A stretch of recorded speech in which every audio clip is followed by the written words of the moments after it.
Hi mga mi! So, for today, kakagising ko lang po. So, dahil kaka-live ko lang kagabi and medyo masakit po yung lalamunan ko, ito yung ginagawa kong daily routine. So, naglalagay ako ng mainit na tubig and then lalagyan ko din siya ng maligam-gam.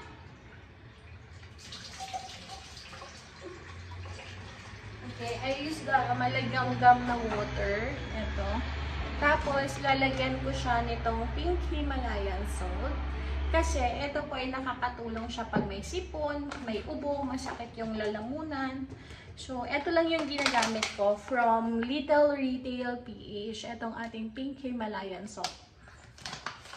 So, naglalagay lang ako ng isang kutsara dun sa isang baso ng tubig. Ayan.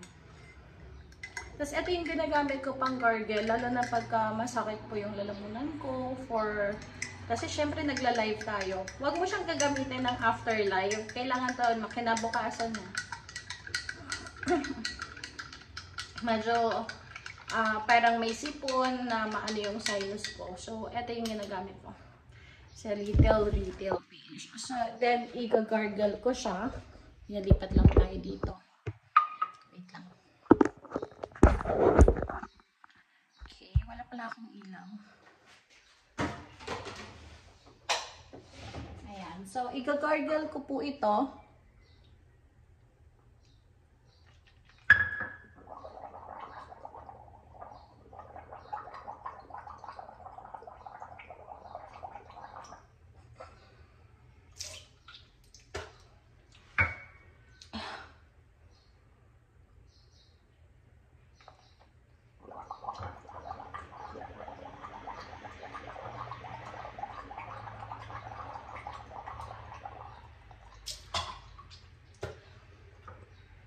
At least 3 times ka mag-gargle para gumaan yung pakiramdam mo sa ilong tsaka sa lalamunan.